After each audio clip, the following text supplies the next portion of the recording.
హైవేర్స్ మాస్లోన మన నాగార్జున చెప్తాడు, డేట్స్ చెప్తాడు. ఇదిగో పలానా రోజు ఇది చేస్తా, పలానా రోజు అది చేస్తా, పలానా రోజు జనాల్లో నీకు ఉన్నటువంటి పేరును బాగుపడతా, ఆ తర్వాత నీలో భయాన్ని మొదలెట్టిస్తా అంటాడు. ఈరోజు రామ్ గోపాల్ వర్మకు కూడా ఏపీ పోలీసులు అలాగే చేశారు. బట్ వాళ్ళ డ్యూటీ వాళ్ళు చేశారు. సింపుల్ చెప్పాలంటే కూటమి గవర్నమెంట్ అనుకోవచ్చు. రామ్ గోపాల్ వర్మకి భయాన్ని పరిచయం చేశారు. ఎక్కడికైనా వస్తా, ఏదైనా చేస్తా అంటూ హడావిడి చేసే క్యాండిడేట్ నాకు టైం కావాలి, నాకు 4 రోజులు విచారణ సహకరిస్తా, కానీ నాలో టైం కావాలి. నిన్న హైకోర్టు క్వాష్ చేయమని వెళ్ళాడు.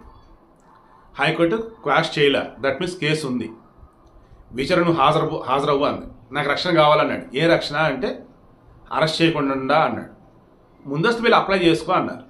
ఈరోజు మన ప్రకాశం జిల్లా మద్దిపాడు పోలీస్ స్టేషన్ దగ్గరికి వెళ్ళాలి. వాళ్ళకి వాట్సాప్ మెసేజ్ పెట్టాడంట, నాకు షూటింగ్ ఉంది, ఒక 4 రోజులు నాకు రావటం కుదరదు, నేను విచారణ సహకరిస్తా, బట్ ఈ 4 రోజుల తర్వాత వస్తా అని చెప్పేసి. ఈ వీడియో వచ్చేసరికి దాని అప్డేట్ రావచ్చు. బట్ నాకు అప్పుడున్న అప్డేట్ ఏంటంటే పోలీసులు విచారణ చేస్తూ ఉన్నారు.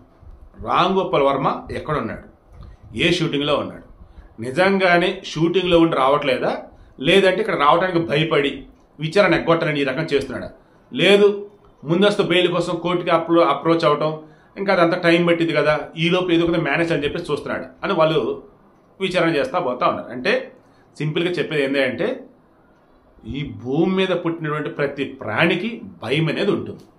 కాకపోతే ఆ భయాన్ని పరిచయం చేసేవాడు రావాలా. అలా ఇప్పుడు రామ్ గోపాల్ వర్మకి కూటమి గవర్నమెంట్ చంద్రబాబు నాయుడు, పవన్ కళ్యాణ్ రూపంలో వచ్చారు, ఆ భయాన్ని పరిచయం చేశారు.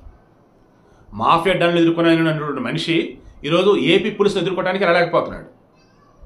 సో దేనికి కూడా టైం అనేది ఉంటుందండి. ఆ టైం దాటాక ఎవరికైనా ఇంత తప్పు చేస్తే శిక్ష పడుతుంది అంతే. ఇంకా